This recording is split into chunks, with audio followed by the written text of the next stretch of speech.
नमस्कार शेतकरी मित्रांनो, आज आपण हळद बसणे म्हणजे काय याविषयी माहिती सांगणार आहोत. 100% हळद बसणे म्हणजे काय ते मी तुम्हाला दाखवणार आहे. बघू शकता ही जी आहे ते हळद 100% बसलेली आहे, जे की याचं पूर्ण रस त्याच्यामध्ये उतरला आहे. तर काही हळद अजून बसलेली नाही आहे, तर ही जवळपास 30% बसलेली नाही. येणाऱ्या 8-10 दिवसामध्ये हे पूर्णतः बसून जाईल. तर आपण हळद काढण्याचा विचार असेल तर पूर्णपणे अशी हळद बसली असेल तरच काढण्याचा विचार करावा, अन्यथा आपल्या उत्पन्नात थोडी बहुत प्रमाणात घट येऊ शकते. याच्यामध्ये पूर्ण अर्क उतरला नाही तर याच्यामध्ये कुरकुमींचं प्रमाण वाढू शकणार नाही.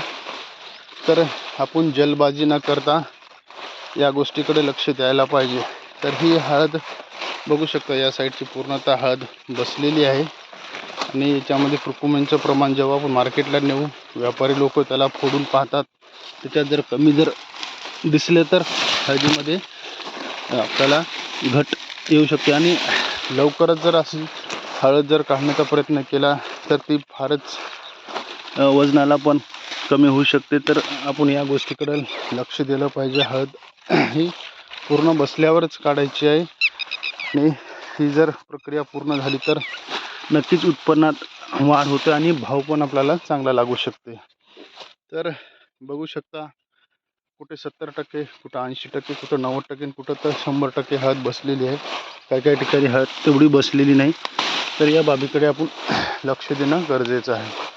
तर आपण वेळोवेळी व्हिडिओ बनवत असतो, तर कॉमेंट बॉक्समध्ये किंवा डिस्क्रिप्शन बॉक्समध्ये मी तुम्हाला पूर्ण लिंक टाकलेले आहेत. ते लिंक तुम्ही पाहू शकता. टोटल हळद लागवडीपासून ते काढणीपर्यंत आपण याच्यात विश्लेषण केलेलं आहे. जेवढं आपल्याला शक्य होतं तेवढं आपण याच्यात मार्गदर्शन केलेलं आहे. तर व्हिडिओ लाईक केला नसला तर नक्की लाईक करा आणि सबस्क्राईब केला नसला तर आपल्याला सबस्क्राईब करणं फार गरजेचं आहे, जेणेकरून मला व्हिडिओ बनवण्यासाठी अजून प्रोत्साहन मिळेल. तर हळदीविषयी अधिक माहिती पाहिजे असेल किंवा उन्हाळ्याविषयी आपण अधिक शेतीविषयी माहिती देणार आहोत, तर त्यावेळेस आपण नक्कीच या गोष्टी शिकून घेतलेल्या आहेत. ते आपण तुम्हाला सांगण्याचा प्रयत्न करत आहे. तर हळदीमध्ये तणविरहित काही असेल तर तण वगैरे उपटण्याचा प्रयत्न करा, हे करा. काही असे वेल वगैरे असेल तर ते काढा, जेणेकरून आपल्याला हळद विकण्यासाठी सोपं जाईल. तर सांगायचं तात्पर्य, तर पण वेळेत या गोष्टी केल्या तर आपल्याला हे होणार नाही. शक्य तेवढं झालं तेवढं साफसफाई करा. हे बघा, इथं 100% हळद बसलेली. याच्यात वजनात पण घट होणार नाही, कुरकुमींचं प्रमाण वाढेल आणि चांगले भाव पण लागेल. आणि बेण्यासाठी हळद ठेवत असाल तर कमीत कमी 45 दिवस सुप्त अवस्थेमध्ये राहिली पाहिजे. या गोष्टीचा आपल्याला विचार करावा लागणार आहे. आणि व्हिडिओ कसा वाटला तुम्हाला त्या नक्कीच कॉमेंटमध्ये कळवा. असे जे काही तुरे वगैरे असेल तर हे हिरवाड म्हणजे नवीन फुटवे झालेले आहेत, तर त्याकडे लक्ष न देता बाकीचं मेन जे गाभा आहे ते पूर्णपणे बसलेले आहेत. ते बघू शकतो, हे डोळे काढलेले आहेत.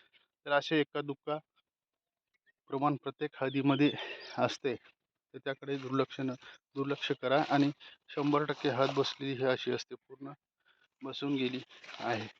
नैसर्गिकरित्या आता हा प्लॉट 8 ते 10 दिवसामध्ये पूर्ण काढायला येईल. याचा पूर्ण रग त्याच्यामध्ये उतरेल आणि हीच हळद. आणि शक्य झाल्यात बेण्यामध्ये काही भेसळ असेल तर ते आताच साईडला काढून ठेवा. ते वेगळं बेणं असते, थोडं बहुत प्रमाणात होते, इकून तिकून बेणं असतं आणि एखादी हळद इकडे तिकडे होते.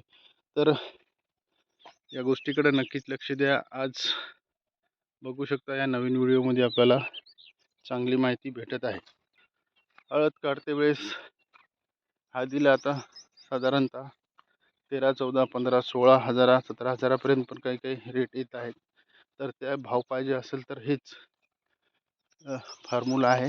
काही काही ठिकाणी आपले ड्रीप काढलेले नसेल तर ड्रीप काढून घ्या, किंवा काही हे असेल तर नक्कीच आणि साफसफाई करून घ्या. तण विरहित ठेवा याच्यात. परत आपण पुढील वर्षी दुसरं पीक घेताना ते जास्त काडी कचरा किंवा बीज उगवणार नाही याची शक्यता. गाजर, गवत वगैरे, त्याच्यानंतर हराळी भरपूर प्रमाणात दिसते, काही काही ठिकाणी वाढत असते.